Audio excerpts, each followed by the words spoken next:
kayoon isaa nageenya nu maandeetiin nu kenname si nageenya biyyaati irratti keessattuu nageenya humnaan dhufu otoo hin ta'in nageenya waliigalteen hubannoon dhufu ijaaruu keessatti waan akkasiiti ani seerri nu kenna. Biyya kana keessatti har'a qofa otoo hin ta'in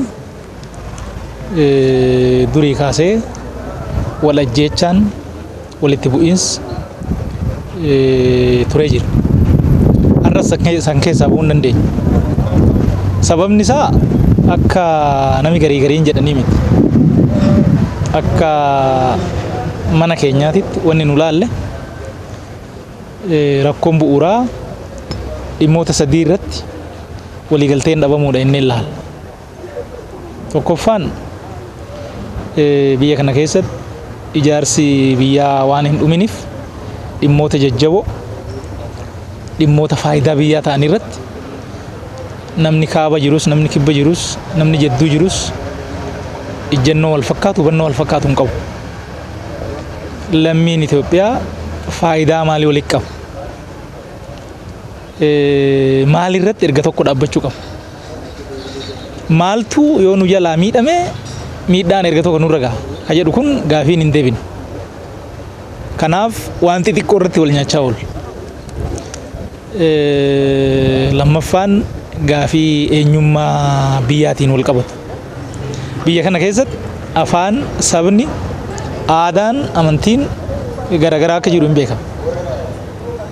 Haa ta'u immoo akka lammii biyya kanaatitti eenyummaan waloo nu qabna. Nu walitti amantiin keenya ka fedhe soo ta'e bakki irraa dhalanne sabi irraa dhalanne ka fedhe soo ta'e akka lammii Itoophiyaatitti nu eenyu ka jedhu gaafiin hin deebine.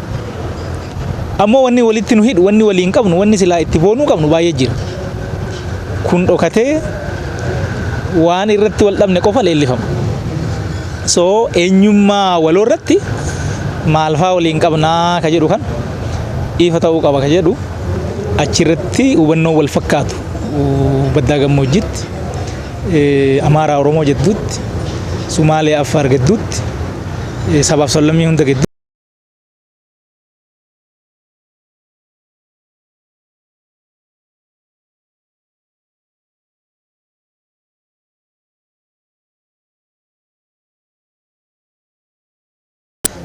duudhaan keenya maalinni akka sabaatitti akka immoo lammii Itoophiyaatitti maalinni an jedhu kun muuxannoo ormaatiin raayis barannee waan silaa walitti qabnu ka daangaa sabaa ce'u ka daangaa amantii ce'u duudhaalee gurguddoo an Itoophiyaadhaaf ta'an maal isaan ka jedhu kun kan yoo dhoksaadhanis ifaanis kan nu cabsuu hin qabnu maalinni ka jedhu kun sirriitti irratti ifa ta'uu qaba jechuudha. National values ka jedhamu kun. So dhimmoota kanarratti waliigalteen hubannoon hoo uumame wanni nu irratti wal dhabnu hin xiqqaata jechuudha. Waan kana immoo akka inni ijaaramuu fi akka inni lammii hunda bira gahu miidiyaan keessattuu miidiyaan hawaasummaa kun qooda guddaa qaba. Miidiyaan hundumtuu miidiyaan idileetis kan mootummaatis qooda guddaa qabu garuu immoo jabana amma irra jiru irratti miidiyaan hawaasummaa gahee guddaa qaba. Miidiyaan humna qaba. Waan silaa uummata ijaaru, waan silaa uummata tokkoomsu, waan silaa nagaa buusu hojjechuu odoo qabu waan faallaa kanaa hojjete biyyi diigamuu danda'a jechuudha. Kanaaf biyya lama hin qabnu namni aktiivistii ta'uu danda'a, gaazexeessaa ta'uu danda'a, qonnaan bulaa ta'uu danda'a, naggaatees ta'uu danda'a. Nageenyi biyyaa hunda keenyaafuu barbaachisaadha. Duudhaan biyyaa hunda keenyaafuu barbaachisaadha. Abbaa kana cabsuu sirrii miti jennee jala dhaabbachuu qabna. Abbaa kanaaf hojjetu immoo jajjabeessuu qabna. Wanni kun dhalli ittiin guddachuu qaba ka jedhu kun asirratti hojjechuu qabna. Hojii kana hojjechaa jirra jechuudha. Namni nu itti himuu jirru uummatatti miti. Namni nu itti himuu jirru miidiyaa fi warra aktiivistii fi warra siyaasatti itti himaa jirra. Uummanni kaleessas wal loleen beeku, har'as wal lolaan jiru. Kan uummata waliin buusu nu jechuudha. Warra mootummaa keessa jirus warra mootummaa ala jirus kana laallachuu qaba jechuudha. Uummanni keenya hin sobu, soba nuuf barsiisaa jira. Uummanni keenya inatu hata nutu barsiisaa jira. Uummanni keenya waliin jibbu nutu jibba barsiisaa jira. Kanaaf namni nuyi waliin dubbachaa jirru biyya balleessuu hin qabnu miidiyaadhaan. Nagaa biyyaa booressuu hin qabnu hooggansaan. Qumaara hojjechuu hin qabnu. Tokkummaan akka dhufu uummanni akka wal jaalatu. Sabdaneessummaan obbolummaan akka jabaatu gochuudha qabnaa. Kajedhu dubbachaa jira. Namni itti dubbachuu jirru uummata rakkachaa jiru kanatti miti. Isa nutu rakkisaa jira. Namni itti himaa jirru warra mootummaa keessa jirus mootummaa kiyya kana dabalate. Warra mootummaa ala jirus ka gadadoon uummataa oddoo daa'imni laamaa mojoo makara argitu. Haati deesse akka yaalamne odoo rakkattu. Ammoo kan kun itti dhagahamuu dadhabee waan biraa dubbatu. Kanatti himaa jira. Nageenyi uummata keenyaa bu'uu qaba. Miidiyaan kana dubbachuu qaba. Jaarsi kana dubbachuu qaba. Iyyuun kana dubbachuu qaba. Uummanni keenya dhumee jira. Kana sirriitti lafa qabsiifne yoon dubbatiin uummataaf dhaabbannee hin jiru jechuudha. Kana wanni hojjechaa jira. Uummanni yeroo ammaa kana miidiyaa hawaasummaa irratti kan inni odeeffannoo argatu wantoonni gabaasa fa'aa kan argachaa jiru.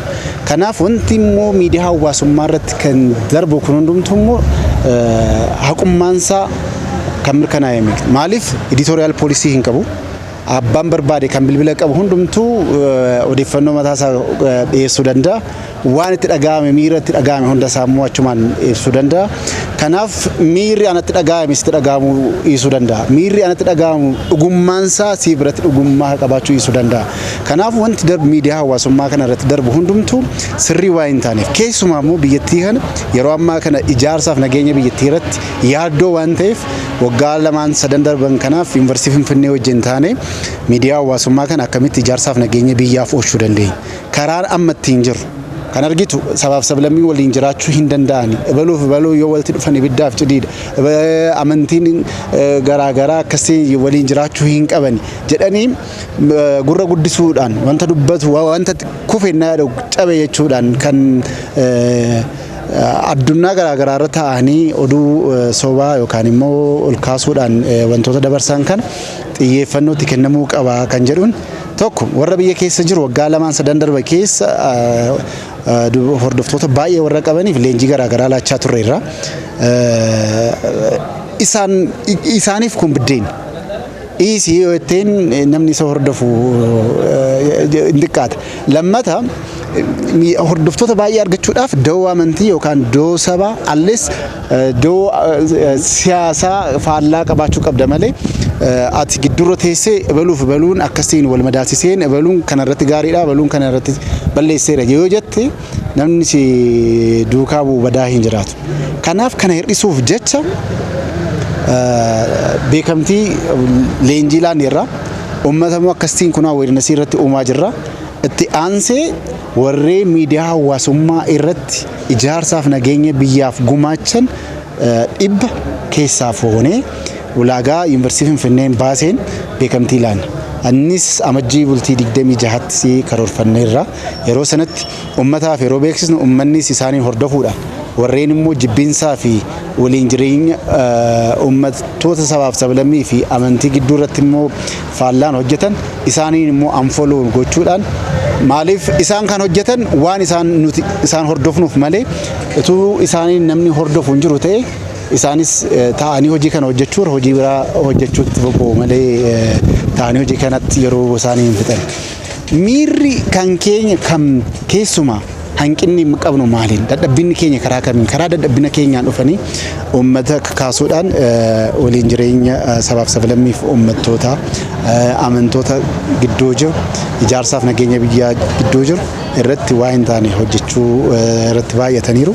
Kanaaf uummannis kana hubachuudhaan amajjii bultii 26 booddee kan isaaniif dhiyeessinu isaaniin hordofuudhaan gahee ijaarsaaf nageenya biyyaa isaa akka ba'u